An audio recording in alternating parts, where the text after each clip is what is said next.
Welcome to my new blog আর welcome to my new channel Dil Se বাঙালি। সবাই আমার দিল সে বাঙালি চ্যানেলটাকে সাবস্ক্রাইব অ্যান্ড ফলো করে দিও, আমি লিঙ্ক অ্যান্ড ডেসক্রিপশন দিয়ে দেবো। আর আজকে সকাল সকাল আমি বেরিয়ে পড়েছি আমার কাজের উদ্দেশ্যে। আজকে বলতে এটা সানডে, আর আমি এখন বসে বসে ভয়েস ওভার দিচ্ছি। এটা সানডের মানে ব্লগটা তৈরি করা হয়েছিল, আর আজকে আমি বসে বসে তোমাদের সাথে ভয়েস ওভার দিচ্ছি। তো যাই হোক, সকাল সকাল আমার সকাল 9টার সময় কল টাইম ছিল। আজকের ইভেন্টটা খুবই গুরুত্বপূর্ণ ছিল। আজকের ইভেন্টটা আমি বলবো আস্তে আস্তে আমি কার ইভেন্টে গেছিলাম। আর মডেলেরও কল টাইম ছিল 9টার সময়, বাট মডেল এত দূরে থাকে, আসতে ওর অনেকটা লেট হয়ে গেছিলো, ওর ট্রেন লেট ছিল। তো যাই হোক, সেখানে ওর দোষ দিয়ে কোনো লাভ নেই, আমি তাড়াতাড়ি পৌঁছে গেছিলাম। আমি যেই স্টুডিওতে গেছিলাম সেই স্টুডিওর নাম হচ্ছে সিলভার স্ক্রিন স্টুডিও, তোমরা অনেকেই জানো। আর সিলভার স্ক্রিন স্টুডিওতে এখন অনেক কম বাজেটে এখন রেন্ট চলছে। তো তোমরা যারা কম খরচে স্টুডিও বুকিং করতে চাইছো, তাহলে সিলভার স্ক্রিন স্টুডিও অবশ্যই বুকিং করতে পারো। আমি তোমাদের সাথে নাম্বার দিয়ে দেবো, শেয়ার করব। আর আমি স্টুডিও পৌঁছে গেছিলাম সকাল সকাল, দেখি একটা মাত্র মেকআপ আর্টিস্ট এসেছে, তারপর আরেকটা মেকআপ আর্টিস্ট এসেছিল, আর তার সাথে আমি। সবার মেকআপ আর্টিস্ট মডেল প্রায় এসে গেছিলো, আর আমার মডেল এসছে 11:30টার সময়। এটা হচ্ছে তখন 11:30 বাজে, এদিকে 12টার মধ্যে মেকআপ শেষ করতে বলেছিল। তো যাই হোক, আমি খুব তাড়াহুড়োর মধ্যে আমার মডেলকে রেডি করেছিলাম। এটা আমার মডেলের ফাইনাল লুক। আর মডেলকে কেমন লাগছে জানিও। আর ওটা আগের মডেলের বিফোর লুক ছিল, অ্যান্ড এটা আফটার লুক। দেন রেডি হয়ে আমরা ক্যাব বুক করে ইভেন্টের দিকে যাচ্ছিলাম। তো অনেকটা লেটও হয়ে গেছিলো, প্রায় 2:30 বেজে গেছিলো। আর যে যার মতো আমরা 4-5 করে আমরা উবের বুক করে দেন ইভেন্টের দিকে যাচ্ছিলাম। আর আজকের ইভেন্টটা হচ্ছে স্পন্দনের পক্ষ থেকে, তোমরা স্পন্দনকে সবাই চেনো। তো এটা তারই ইভেন্ট ছিল। আর এই ইভেন্টে আমি মেকআপ আর্টিস্ট হিসেবে গেছিলাম। আমার মডেল সামনে বসে আছে, দেখতেই পারছো। আর যাই হোক, সেদিন খুব একটু গরমও ছিল, ভালোই গরম ছিল। তো টেনশন হচ্ছিল আমার মডেলের মেকআপটা কি হবে। তো আমি জানি, আমার এইটুকু কনফিডেন্স ছিল যে আমার মডেলের মেকআপ নষ্ট হবে না, কারণ আমি সেইভাবেই কাজ করি, আমি কনফিডেন্স নিয়েই কাজ করি অলওয়েজ। তো এখানে দেখো, আমরা সবাই গল্প করতে করতে যাচ্ছি। আমার এই পাশে এক মেকআপ আর্টিস্ট আর মেকআপ আর্টিস্টের মডেল, আর আমার মডেল সামনে বসে আছে। তো আমরা অনেক গল্প করতে করতে যাচ্ছি। ভেতরে একটু ভয়ও হচ্ছে, আজকে র্যাম্প শো ছিল আমাদের। আর র্যাম্প শোতে আমি একটুখানি আমার ভয়ও লাগছিলো যে আমি কি করব না করব। আমি যাই হই না কেন, আমার মডেলকে মানে বেস্ট লাগতে হবে। সে যাই হোক না কেন, মডেল কিছু হলেই মানে আমার শান্তি।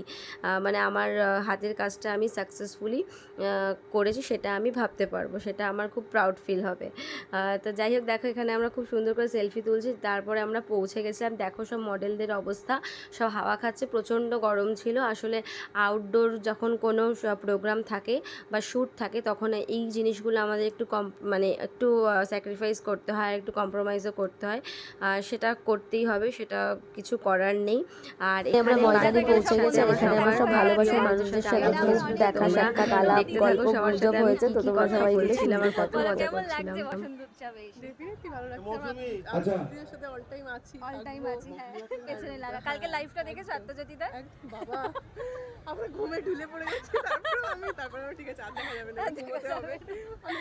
আচ্ছা, এবার আমি বসন্ত উৎসবে এসে কেমন লাগছে? খুবই ভালো লাগছে, খুব আনন্দ করছি, খুব এনজয় করছি, খুব নাচ করেছি। আর আমরা কিন্তু লাস্টে রংটা খেলে যাব, ঠিক আছে? আর ইনারা অনেক আগে এসছে, আমরা এইমাত্র এসছি সেজে গুজে। এনারা হচ্ছে এই কি বলবো, স্পন্দনের মেম্বার, তাই তো? হ্যাঁ, চলো। তো ভালো লাগছে তো এসে? খুব ভালো। তো তোমরা থেকো, আমরা কিন্তু লাস্টে খেলবো। একদম খেলবো খেলা হবে। যদিদা দাঁড়িয়ে বলো কেমন লাগছে বসন্ত উৎসবে এসে? সুন্দরী, ঠিক করে নাও, ঠিক করে। এখানে প্লাস্টিক আসছে কালো কালো। হ্যাঁ, বলো কেমন লাগছে বসন্ত উৎসবে এসে? দারুণ।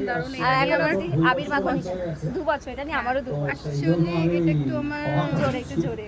অ্যাকচুয়ালি এটা আমার আজকে আবির মাখতে পারবো না, ঠিক আছে? আমার একটু রোজা চলছে, রোজা চলছে। আচ্ছা, ভালো লাগছে তো এসে? লাস্ট অব্দি থাকো, আমরা একটু খেলবো সবাই। তুমি না রং মাখলে কি হবে, খেলবো। একদম। চলো টাটা। আর যখন হাঁটবো তখন এখানে আবার আমাকে দেখো একটা গুরু দায়িত্ব দেওয়া হয়েছে, সমস্ত মেকআপ আর্টিস্ট আর মডেলদের নাম লিখতে সার্টিফিকেটে। তো আমি সেটাই করছিলাম। আর খুব গরম ওখানে ছিল বাবা, আমি কি বলবো, এত গরম ছিল। তো যাই হোক আমরা সবাই সেজে গুজে ছিলাম বলে মানে মেয়েদের কাছে এটা ইম্পর্টেন্ট যে সেজে গুজে আছি মানে গরম ঠান্ডা তখন আর কিছু বোঝা যায় না, তখন স্টাইলটাই আগে আমাদের মারতে হবে। তো যাই হোক আমাকে যে গুরুদায়িত্ব দেওয়া হয়েছে সেটা আমি করছিলাম। আর দেন সবাইকে নামও জিজ্ঞাসা করছিলাম। দেখো আমার কোণে আমার মডেল বসে আছে। হ্যালো এভরিওয়ান, আজকে ডিজাইনার সুস্মিতা দি। তো আজকে সবার ড্রেস সুস্মিতা দি ঠিক করেছে, আর প্রত্যেক মানে ডিজাইনার আজকে সুস্মিতা দি। তো প্রত্যেকের ড্রেস কালেকশন খুব সুন্দর ছিল, অল ওভার জুয়েলারি। আর থ্যাংক ইউ। আর সুস্মিতা দিকে কন্ট্যাক্ট করতে পারো, আমি কন্ট্যাক্ট নাম্বার দিয়ে দেবো। তোমার ভালো লাগছে তো সবাই? হ্যাঁ একদম খুব সুন্দর সাজিয়েছো, তোমরা খুব ভালো। Thank you. আর আমার মেনলি আমার ফেসবুক বা ইনস্টাগ্রাম সমস্ত বাণীবন্দনা রায়গঞ্জ নামেই আছে। আচ্ছা। আর নাম্বার হচ্ছে 8900444400। Thank you.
সাত